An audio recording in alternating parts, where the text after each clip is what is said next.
ओम शांति। पिछला लेसन हम सब ने सुना था कि परमात्मा के दिव्य कर्तव्य कौन से हैं, और ज़रूर आपने होमवर्क भी किया होगा, अभ्यास किया होगा कि परमात्मा विश्व परिवर्तन का कार्य कर रहे हैं और हम उनके कार्य में भागीदार कैसे बन सकते हैं, स्व परिवर्तन करके। आज हम सुनेंगे संसार का चक्र क्या है। इस संसार के चक्र से संबंधित हमारे मन में कई प्रकार के प्रश्न उठते हैं। आखिर ये दुनिया किसने बनाई? जब कभी हम एकांत में होते हैं और आकाश की तरफ देखते हैं तो विचार आता है कि ये सूरज किसने बनाया, चांद किसने बनाया, सितारे किसने बनाए, ये पृथ्वी किसने बनाई। इस प्रकार के बहुत सारे विचार आते हैं और हमें इन विचारों का सही उत्तर नहीं मिल पाता है। तो आज हम संसार के चक्र के बारे में समझेंगे कि संसार का चक्र क्या है। अलग अलग लोगों की अलग अलग मान्यताएं हैं। जैसे कुछ लोग ऐसा मानते हैं संसार के विषय में कि पहले कुछ नहीं था, फिर सूरज से एक टुकड़ा गिरा, वो ठंडा हुआ, उस पर पानी था और धीरे धीरे करके एक सिंगल सेल अमीबा आया। उसके बाद पानी के जीव जंतु तैयार हुए और वही जब धरती पर चलने लगे तो धरती के जीव जंतु तैयार हो गए, पेड़ पर चढ़ गए तो पक्षी बन गए और धीरे धीरे करके मनुष्य पैदा हुआ या तैयार हुआ। तो इस प्रकार की हमारी कई मान्यताएं हैं, कई थ्योरीज हैं। कुछ लोग ऐसा कहते हैं कि भगवान को विचार उठा। कुरान में भी एक शब्द आता है जिसमें वो बताते हैं खुदा ने कहा कुन और इस सृष्टि की रचना हो गई।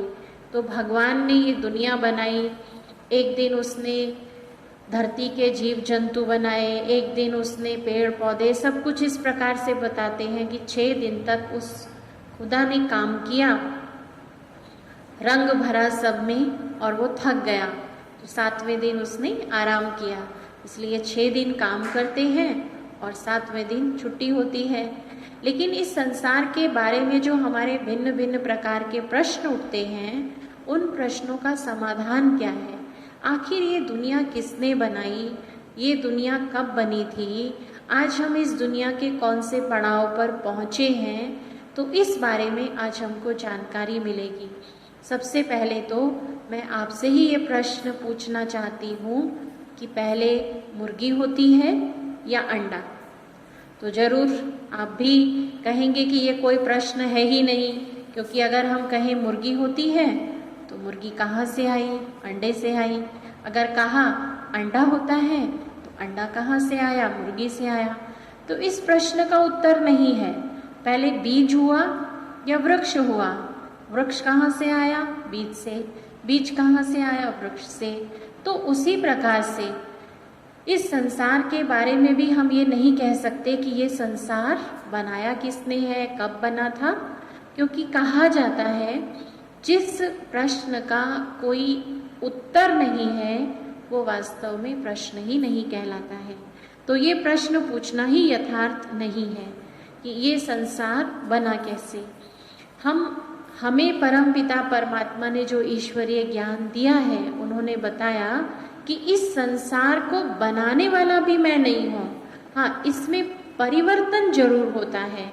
इसलिए परमात्मा को सृष्टि का रचयिता कहा जाता है, लेकिन वो परमात्मा बैठ करके दुनिया बनाता नहीं है पर परिवर्तन करता है। जैसे कुछ अगर हम उदाहरण लें, मान लो कोई बहुत अच्छी कविता है और उस कविता की लाइनें बड़ी सुंदर हैं, पंक्तियाँ बड़ी क्रमबद्ध बनी हुई हैं और सुनने से मन में बड़ा उत्साह पैदा होता है। तो हम कहते हैं इस कविता का जो रचनाकार है वो फलाना कवि है। लेकिन आप गहराई से विचार करेंगे, क्या सचमुच में वो कविता उसने बनाई है? तो हम कहेंगे नहीं, क्योंकि शब्द तो पहले से ही दुनिया में थे। तो उसने शब्दों का निर्माण नहीं किया, लेकिन उसने उन शब्दों को क्रमबद्ध कर दिया और एक कविता का स्वरूप हमारे सामने है। तो हम कहते हैं कि इस कविता का रचनाकार फला कवि है। या कभी आप देखें तो बढ़ई क्या करता है, बड़ा सुंदर फर्नीचर बनाता है, टेबल बनाया, उसने सेटी बनाई, पलंग बनाया, अलमारी बनाई। तो क्या उसने लकड़ी का निर्माण किया? नहीं ना, लकड़ी तो पहले से ही थी, तो उसने लकड़ी का निर्माण नहीं किया, लेकिन उसने लकड़ी के स्वरूप को बदल दिया, लकड़ी को एक नया आकार दे दिया। तो कहा गया कि इस फर्नीचर का निर्माता फलाना बढ़ई है। तो उसी प्रकार से परमात्मा ने भी ये दुनिया बैठ करके बनाई नहीं है कि उसने सूरज बनाया, उसने चांद बनाया, उसने सितारे बनाए, नहीं, लेकिन उसने इस संसार में आकर के परिवर्तन किया। इसलिए वो इस सृष्टि का मालिक कहलाता है या रचयिता कहलाता है। तो अब हमें ये तो ज्ञान नहीं है कि ये सृष्टि कब बनी थी। ये सृष्टि तो अनादिकाल से चली आ रही है, अनंत काल से चली आ रही है। तो सृष्टि का जो प्रथम निर्माण हुआ उसका किसी को ज्ञान नहीं है। जैसे, क्योंकि ये जैसे आपको पहले भी बताया कि कोई प्रश्न नहीं है। जैसे एक कुम्हार होता है, तो वो कुम्हार भी जब मिट्टी के बर्तन बनाता है तो बहुत सारा सामान इकट्ठा करता है।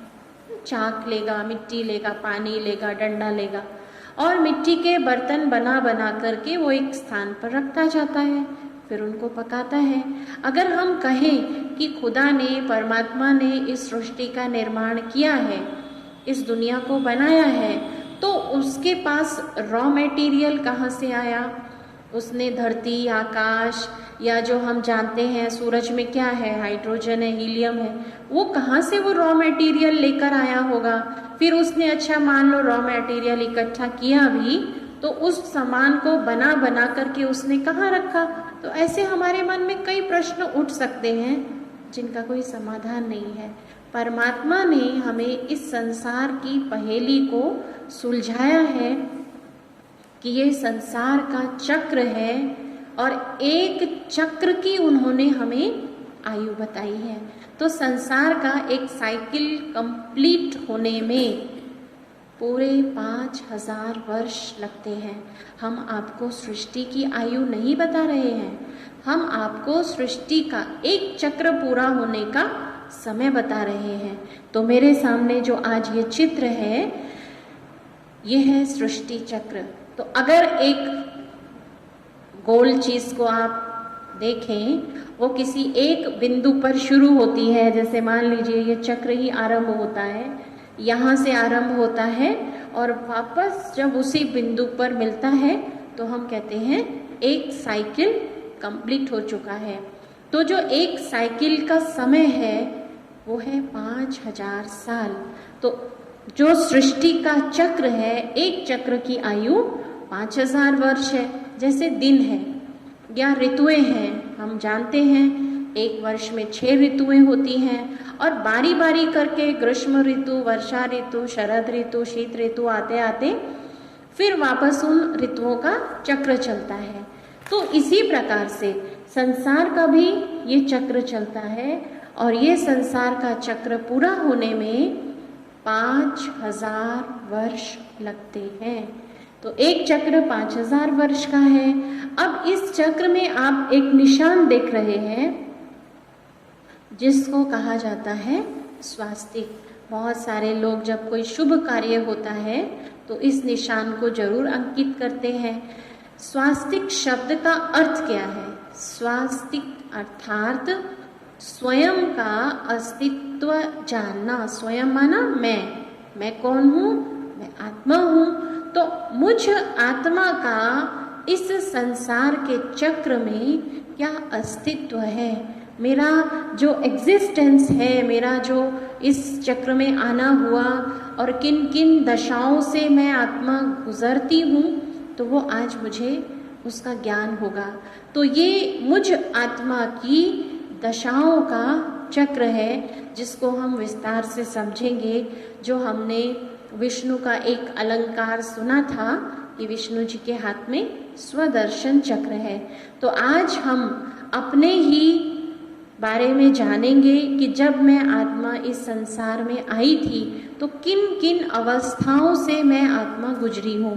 तो इस चक्र में जो स्वास्तिका दिखाई गई है, तो स्वास्तिका की एक विशेषता होती है।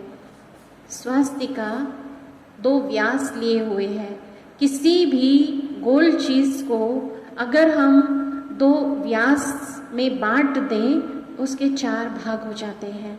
अगर आप ध्यान दें तो जो ये स्वास्तिका की भुजाएं हैं, अगर इनको हम मिला दें तो ये एक गोल चक्र बनता है और इसमें 2 व्यास हैं।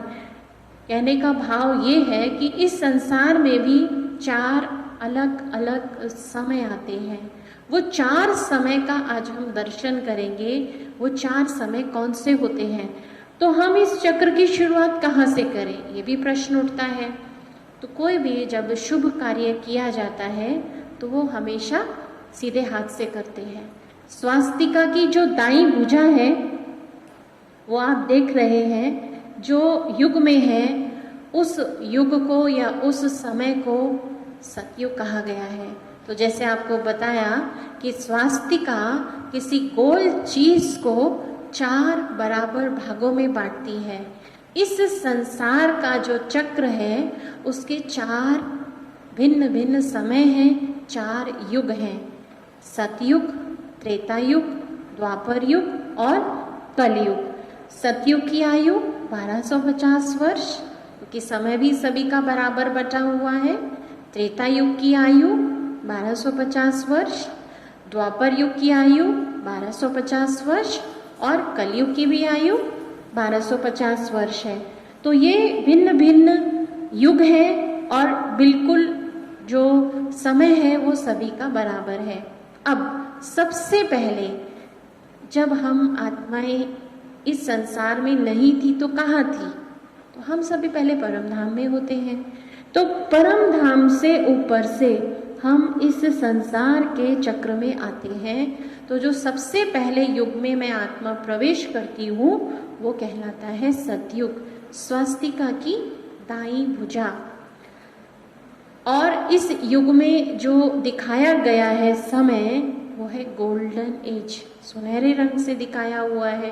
तो आत्मा की गोल्डन अवस्था है। आत्मा अपने सच्चे स्वरूप में है, जिसको हम कहते हैं कि आत्मा सतो प्रधान है, एकदम प्योर है, शुद्ध है। तो जो वो शुद्ध आत्मा है उसको जो शरीर भी मिलते हैं वो भी बड़े शुद्ध मिलते हैं, पवित्र शरीर मिलते हैं। तो इस सतयुग की आयु 1250 वर्ष है। इस सतयुग में श्री लक्ष्मी और श्री नारायण का राज्य होता है। पूरे विश्व के ऊपर एक छत्र महाराजा श्री नारायण और महारानी श्री लक्ष्मी है। आप देखिए, वैसे तो इतिहास में हम सुनते हैं कि इस संसार को बहुत लोगों ने जीतने की कोशिश की, लेकिन कोई जीत नहीं सका। पूरे विश्व पर एक का राज्य हो संभव नहीं है, क्योंकि कहा जाता है कि जो माया जीत है, मन जीत है, वही इस संसार का मालिक है। तो इस संसार में श्री लक्ष्मी और श्री नारायण का राज्य था जब सतयुग था, क्योंकि उनके अंदर आत्मबल भरपूर था। उस युग की जो आत्माएं थी उनकी क्या विशेषता थी? क्योंकि मैं भी उसी युग में रहती थी, मैं भी सतयुग में गोल्डन एज में रहती थी। तो उस युग की 5 विशेषताएं थी। सबसे पहले जो वहाँ के लोग थे वो 16 कला संपन्न थे। आज आपने देखा होगा इस कलयुग में कोई 16 कला तो क्या, मुश्किल से 1 कला 2 कला, वो भी संपूर्ण नहीं है। तो सतयुग में जो भी मनुष्य आत्माएं थी, देव आत्माएं थी, वो 16 कला संपन्न थी। वे सर्व गुण संपन्न थी। दिव्य गुण 36 बताए जाते हैं और उन 36 दिव्य गुणों में जैसे सहनशीलता है, मधुरता है, फुल परसेंटेज, तो हर गुण उनके अंदर भरपूर था समाया हुआ था, तो सर्वगुण संपन्न थे, ऐसे मनुष्य सतयुग त्रेता युग में होते थे। तीसरी उनकी विशेषता है कि वे संपूर्ण निर्विकारी थे। काम, क्रोध, लोभ, मोह, अहंकार, ये जो विकार हैं, इन विकारों का अंश मात्र भी उनके अंदर नहीं था। जैसे चलो मान लो क्रोध है तो क्रोध का छोटा रूप, थोड़ा सा मूड ऑफ कर लेना, टॉन्टिंग वे में बोल लेना, तो ऐसा भी उनके अंदर थोड़ा सा अंश भी नहीं था। इसलिए हम उनकी ये विशेषता कहेंगे कि वे संपूर्ण निर्विकारी थे। और चौथी बात, वे संपूर्ण अहिंसक थे। मन, वचन, कर्म से कभी वो किसी को दुख नहीं देते थे, कोई हिंसा नहीं करते थे और मर्यादा पुरुषोत्तम थे। जीवन की जो मर्यादाएं थी उनको निभाने में वो श्रेष्ठ थे, उत्तम थे।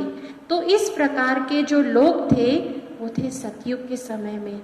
इसलिए मेरी जो आत्मा थी वो पहले सतयुग में थी, अर्थात मैं पहले गोल्डन एज में थी। उसके बाद दूसरा जो युग आता है वो आप देख रहे हैं, स्वास्तिका की भुजा है तो दाईं तरफ, लेकिन उसमें भी थोड़ा नीचे की ओर है, थोड़ी सी गिरावट आ गई। गिरावट क्या आई कि सतयुग को हमने कहा वो है गोल्डन एज, सतो प्रधान दुनिया, और त्रेता युग को हम कहेंगे सिल्वर एज, सतो सामान्य दुनिया। तो त्रेता युग में श्री सीता और श्री राम का राज्य है, वहाँ पर चंद्रवंश है, उनका भी राज्य पूरे विश्व के ऊपर था। तो सतयुग और त्रेता युग में क्या फर्क है? वैसे जो हमारे शास्त्र बताते हैं कि भारत पहले कैसे था, भारत सोने की चिड़िया था, भारत में घी दूध की नदियाँ बहती थी, और वहाँ का गायन है, राम राजा राम प्रजा, राम साहूकार है, बसे नगरी जिए दाता, धर्म का उपकार है। तो जो त्रेता युग का इतना वर्णन हमने अपने शास्त्रों में सुना है, तो सतयुग तो उससे भी श्रेष्ठ है। त्रेता युग को हम कहेंगे चंद्रवंश या सिल्वर एज, चांदी जैसा युग है। सतयुग उससे श्रेष्ठ सोने जैसा है, वो युग कितना सुंदर होगा। तो हम सुन रहे हैं सतयुग और त्रेता युग, यानी दोनों को अगर मिलाएं 1250 कुल 2500 वर्ष, अर्थात आधा सृष्टि का समय इस संसार में स्वर्ग कहलाता था। ये दुनिया बहुत सुंदर थी। तो फर्क क्या है सतयुग और त्रेता युग में? बहुत थोड़ा सा फर्क है। जैसे सतयुग में माता पिता और 2 बच्चे होते थे, यहाँ भी अगर आप देखिए कि यहाँ माँ बाप और 2 बच्चे हैं, तो परिवार के जो भी सारे साधन हैं, सुविधाएं हैं, माता पिता का प्यार है, वो उन 2 बच्चों के लिए है। अगर उसी परिवार में 4 बच्चे हो जाए तो माता पिता का प्यार, घर की साधन सुविधाएं उन चारों में बढ़ जाएंगी। बस यही फर्क है सतयुग और त्रेता युग में। त्रेता युग में आबादी बढ़ जाती है, सतयुग में आबादी कम होती है, और त्रेता युग में जनसंख्या बढ़ गई, फिर भी वहाँ पर पूरी तरह से सुख शांति थी।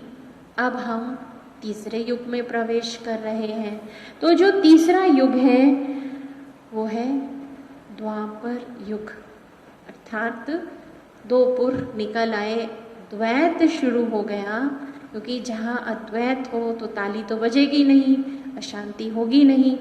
तो द्वापर युग से द्वैत शुरू होता है, अर्थात आत्मा फिर गिरावट की ओर है। अब आप देख रहे हैं जो स्वास्तिका की भुजा है बाईं ओर मुड़ गई है, अर्थात उल्टे रास्ते पर चले गए।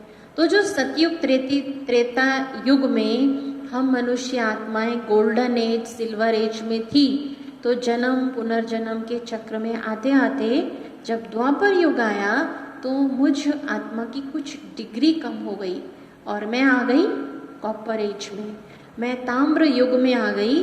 द्वापर युग को तांबे जैसा युग भी हम कहते हैं। और इस युग में क्या हुआ वो अब हम सुनते हैं कि यहाँ पर आप देख रहे हैं, जब जैसे सतयुग में मान लीजिए कि हम फुल डिसिप्लिन में हैं, एक फैमिली कहो या एक स्कूल कहो, जब उस स्कूल के बच्चे, टीचर्स सभी डिसिप्लिन में रहते हैं तो कितनी शांति होती है, सुशासन कहलाता है। और उसी स्कूल में अगर डिसिप्लिन तोड़ना शुरू कर दें तो कितनी अशांति फैलनी शुरू हो जाती है। तो उसी प्रकार से जो द्वापर युग है वहाँ पर जो सृष्टि का अनुशासन था वो हमने तोड़ना शुरू कर दिया। क्या हुआ परिवर्तन कि जो मेरा आत्मबल था सतयुग त्रेता युग में, वो द्वापर युग तक आते आते क्षीण हो गया। मेरी आत्मा बहुत कमज़ोर होती चली गई। मैं बॉडी कॉन्शियसनेस में आ गई। पहले हम सोल कॉन्शियसनेस में रहते थे और द्वापर युग में मैं देह अभिमान में आ गई। मेरी आत्मा की शक्ति क्षीण हो गई तो मेरे अंदर बुराइयाँ, विकार आने शुरू हुए। तो जब बुराइयाँ आई और मैंने डिसिप्लिन तोड़ा तो मेरी मानसिक अशांति बढ़ी और इस संसार की भी अशांति बढ़ती चली गई। तो ऐसे समय पर मुख्य रूप से 3 धर्म पिताओं का आना हुआ। आज से 2500 वर्ष पूर्व इब्राहिम जी आए, उनके 250 वर्ष के बाद महात्मा बुद्ध आए और उनके 250 वर्ष के बाद यानी आज से लगभग 2000 वर्ष पूर्व जीसस क्राइस्ट आए। तो इन धर्म पिताओं के आने का उद्देश्य क्या था? इस संसार में जो मनुष्य आत्माओं के अंदर दुख और अशांति फैल रही है तो सभी को हम सुख और शांति दें, यही उनके आने का उद्देश्य था। लेकिन क्या हुआ, जैसे कहते हैं ज्यों ज्यों दवा की मर्ज बढ़ता ही चला गया। जो दुख और अशांति की बीमारी थी वो और बढ़ती चली गई। अब तीसरा चौथा युग जो आता है वो आप देख रहे हैं, स्वास्तिका की पूजा है तो बाईं तरफ, बाईं में भी ऊपर की तरफ। तो यानी जो बुराइयां हैं वो अब अपने अति की ओर। तो मैं आत्मा कॉपर एज से अब कलयुग में आयरन एज में आ गई, अर्थात लोहे जैसी दुनिया में आ गई। और वैसे भी आप देखिए सोना, चांदी, तांबा और लोहा, तो मेरी वैल्यू जो है वो घटती चली गई। मुझ आत्मा के अंदर विकार बढ़ते चले गए।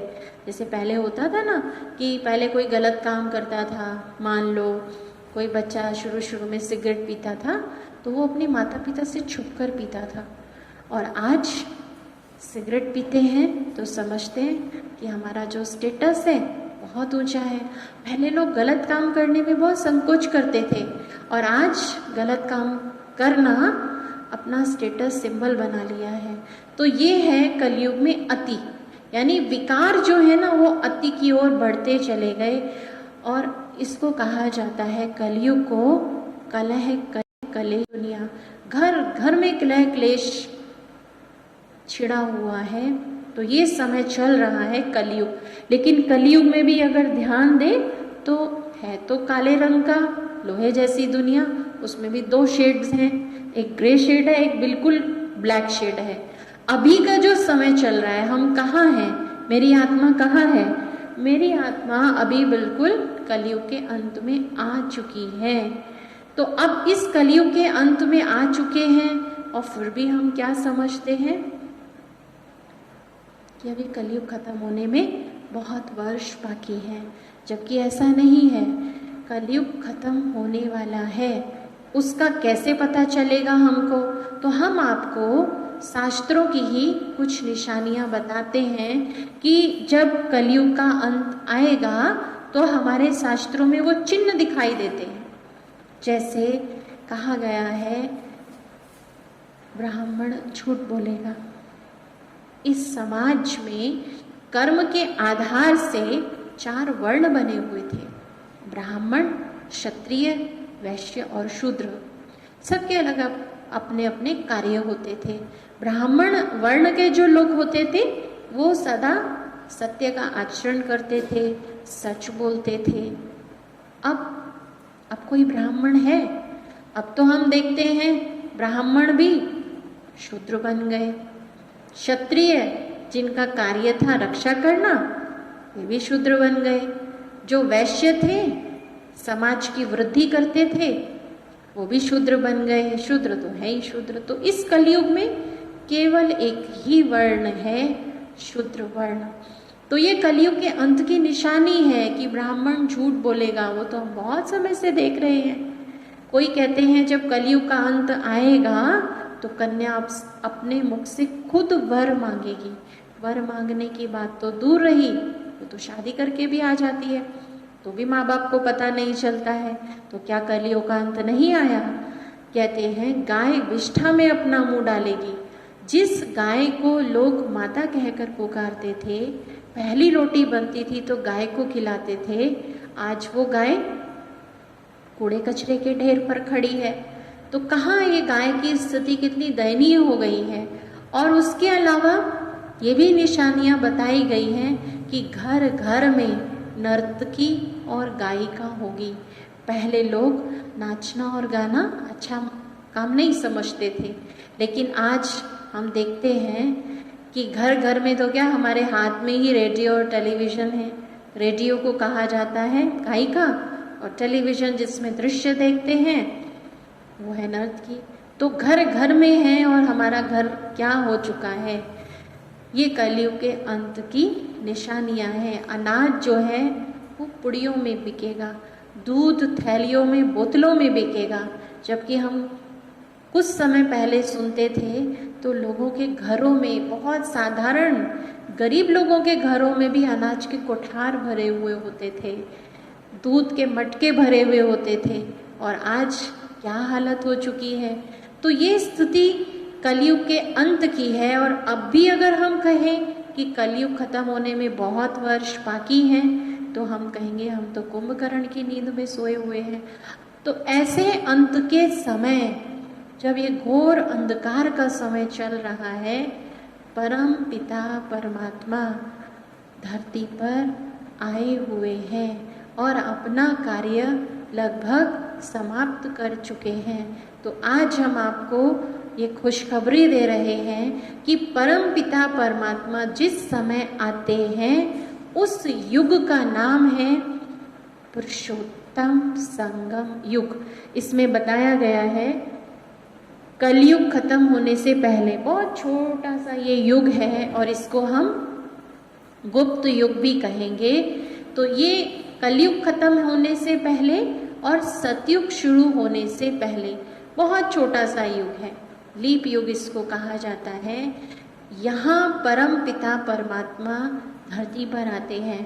तो परम धाम से हम आत्माओं का पिता प्रजापिता ब्रह्मा के द्वारा इन सभी कलयुगी मनुष्य आत्माओं को आकर के ईश्वरीय ज्ञान दे रहे हैं।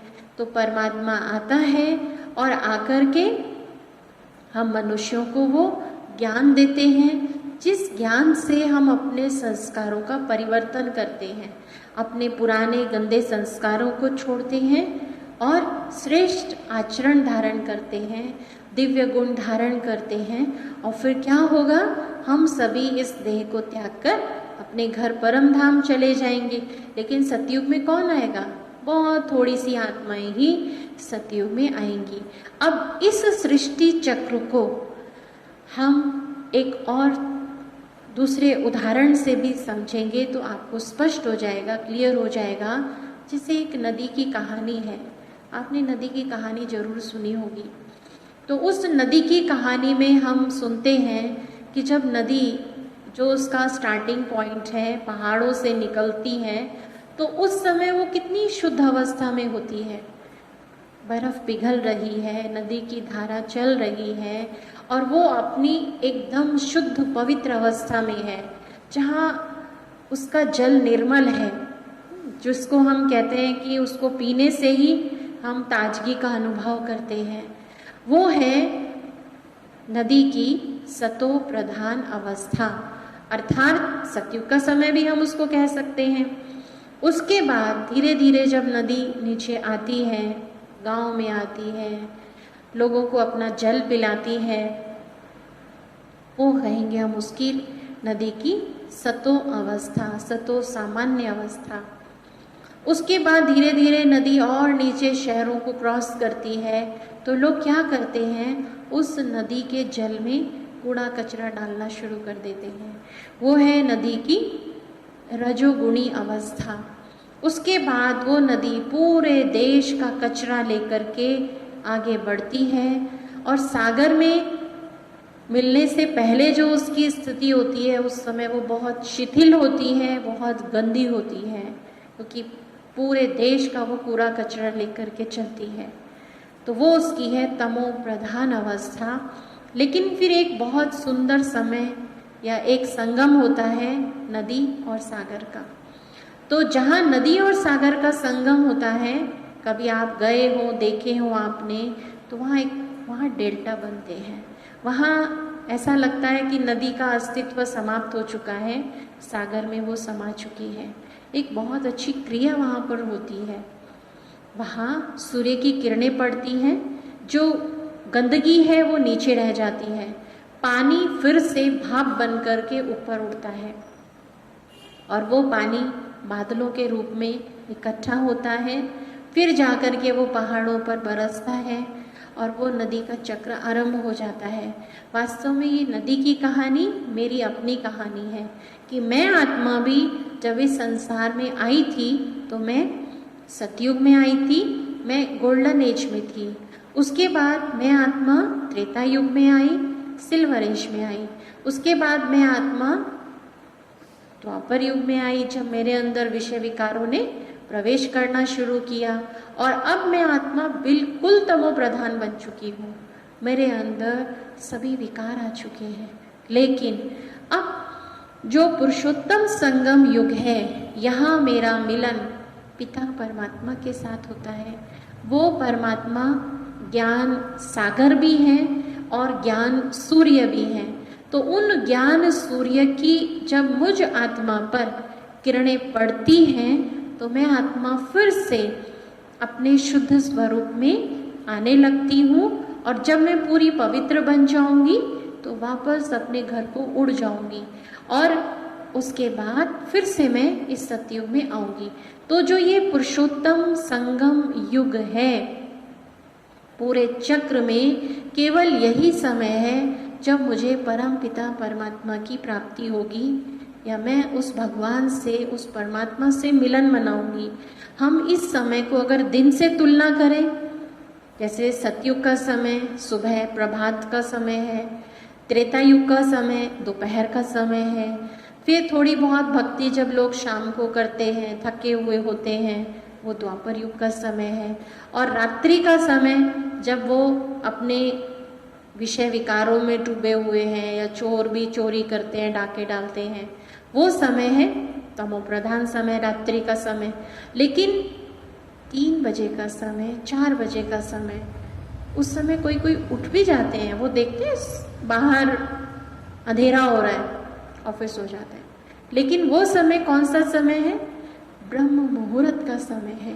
परम पिता परमात्मा उस समय ब्रह्मा जी के द्वारा हम आत्माओं को अमृत बांटते हैं, भाग्य बांटते हैं।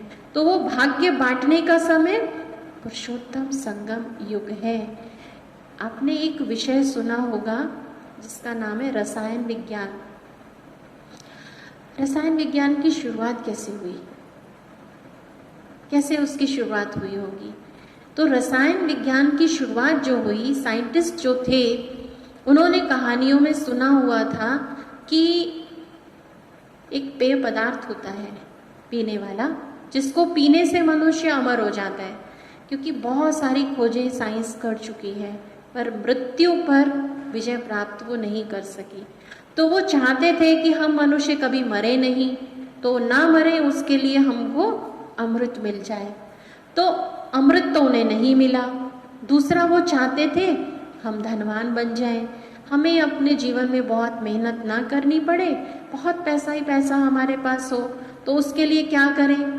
तो कुछ ऐसा हो कि लोहा सोना बन जाए।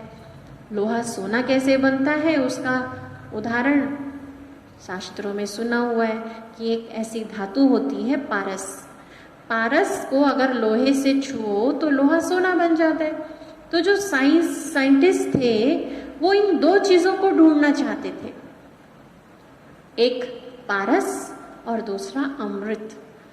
अब ये दोनों उनको मिले नहीं और इतने सारे केमिस्ट्री के एलिमेंट्स निकल आए। आज हम देखते हैं हमारा जीवन रसायन विज्ञान के बिना संभव ही नहीं है। तो कहने का भाव ये है, ये दोनों चीज़ें कोई भौतिक चीज़ें नहीं है जो मनुष्य के पास होंगी। ये दोनों चीज़ें परम पिता परमात्मा के पास हैं। वो हमें अमृत पिलाते हैं, लेकिन किस समय पिलाते हैं? पुरुषोत्तम संगम युग पर। तो वो पुरुषोत्तम संगम युग बिल्कुल कलयुग के अंत समय आते हैं और हम मनुष्यों को, कलयुगी मनुष्यों को ज्ञान अमृत पिलाते हैं, जिस अमृत को पीने से हम अमर लोक में चले जाते हैं। वो परमात्मा स्वयं ऐसा पारस है, जब मैं लोहे जैसी आत्मा उनको याद करती हूँ, उनके संपर्क में आती हूँ, तो मैं लोहे जैसी आत्मा सोने जैसी बन जाती हूँ, गोल्डन एज में चली जाती हूँ। तो जो पुरुषोत्तम संगम युग है, इसका नाम ही है मनुष्यों से, पुरुषों से श्रेष्ठ बनने का युग। तो कैसे हम उस परम पिता परमात्मा से मिलन मनाएं, वो आज हमने समझ लिया कि वो परमात्मा से मिलने का समय कब है? पुरुषोत्तम संगम युग। तो अब हम थोड़ा सा मेडिटेशन करेंगे कि कैसे हम अपनी आत्मा को उससे मिलाएं, उससे योग करें, ताकि हमारी आत्मा गोल्डन एज में चली जाए, मेरी आत्मा गोल्डन बन जाए। तो अभी हम सभी थोड़ी देर के लिए मेडिटेशन करेंगे और ये एक होमवर्क भी आप समझ लीजिए कि कम से कम जब तक आप अगला लेसन सुने तो 8 बार इस चक्र को अपने मन में रिवाइज करेंगे। तो 4 युग समझ लीजिए। सतयुग, कैसी थी मैं आत्मा? त्रेता युग में मैं कैसी थी? द्वापर युग में मुझ आत्मा में क्या परिवर्तन हुए? और कलयुग में मैं आत्मा कैसी बन गई? और अब उस परमात्मा का मुझे सानिध्य प्राप्त होगा। अब मुझ आत्मा में फिर परिवर्तन, श्रेष्ठ परिवर्तन, एक दिव्य परिवर्तन आ रहा है, ऐसा हम महसूस करेंगे। तो अभी हम चलते हैं उस प्यारे पिता परमात्मा को याद करने के लिए। तो आप सभी अपने शरीर की थोड़ी सी व्यवस्था बना लें और अपने मन को पूरी तरह से एकाग्र कर लें। निश्चय करें, मैं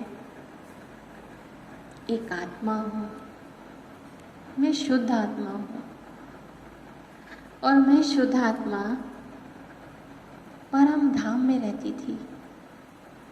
मेरा असली घर शांति धाम, परम धाम है और वहाँ मुझ आत्मा के अंदर 7 गुण समाये हुए हैं। मैं ज्ञान स्वरूप, पवित्र स्वरूप, शांत स्वरूप, प्रेम स्वरूप, सुख स्वरूप, आनंद स्वरूप और सर्व शक्तियों को धारण किए हुए हैं।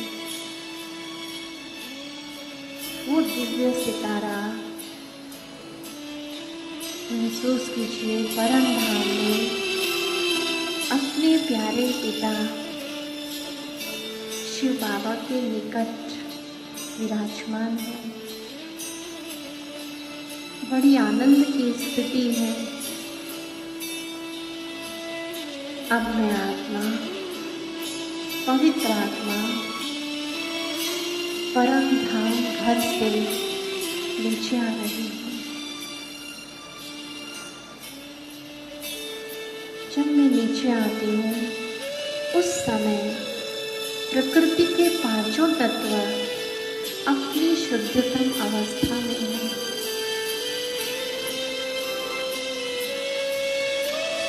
वो समय सतयुग कहलाता है। मैं 16 कलाओं से परिपूर्ण हूँ, सर्व गुणों से संपन्न हूँ, मर्यादा पुरुषोत्तम हूँ। कितना सुंदर सुंदर मेरा श्रेष्ठ जीवन है। यहाँ मैं गोल्डन एज में हूँ। 1250 वर्ष का समय मैंने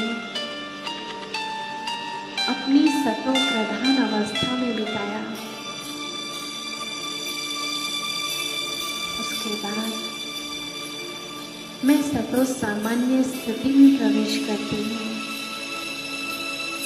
जो सुख, शांति, पवित्रता उस सतयुग में थी, वही इस त्रेता युग में भी है। किसी घर पर कोई ताले नहीं हैं, सभी सुरक्षित हैं, निर्भय हैं। ही दूध की नदियां बह रही हैं। हर व्यक्ति संपन्न है, खुशहाली ही खुशहाली है। इस त्रेता युग में भी मैंने 1250 वर्ष का समय बिताया। 2 युगों में मैं बहुत सुखी थी। अब मैं द्वापर युग में प्रवेश कर रही हूँ। जो मेरी आत्म स्थिति थी, आत्मा के गुण थे, वो कम होने शुरू हो गए। देह का आकर्षण बढ़ गया। मेरे अंदर थोड़ी थोड़ी बुराइयां आने लगी। मैंने मर्यादाओं को तोड़ना आरंभ कर दिया। प्रकृति के तत्व दुखी होने लगे। ये मेरी रजो स्थिति थी। अब मैं आत्मा काले युग में, कलयुग में प्रवेश कर रही हूँ, जहाँ मुझे अंधकार ही अंधकार नजर आ रहा है। मेरे विषय विकार चरम स्थिति पर पहुंच चुके हैं। लोहे जैसे युग में आ चुकी है। उस भगवान को ढूंढ रही हूँ, पुकार रही हूँ, हे परमात्मा मुझे राह दिखाओ, आप आओ, मुझे पावन बनाओ। कलयुग के अंत में हम आत्माओं की पुकार सुनकर परम पिता परमात्मा धरती पर आते हैं और अपना दिव्य ज्ञान देते हैं। हमारा बुद्धि योग अपने साथ लगाते हैं। मैंने भी साधारण तन में आए हुए उस परमात्मा को पहचान लिया है और मैं उनसे यही वायदा करती हूँ, मेरे मीठे मीठे शिव बाबा, अब मैं आपको ही याद करूँगी।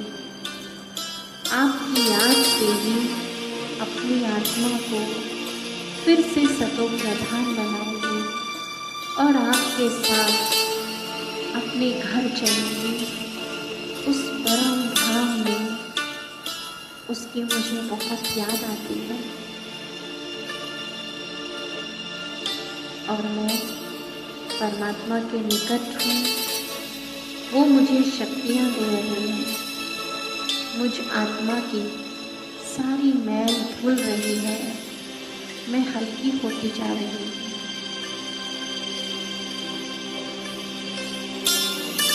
ओम शांति।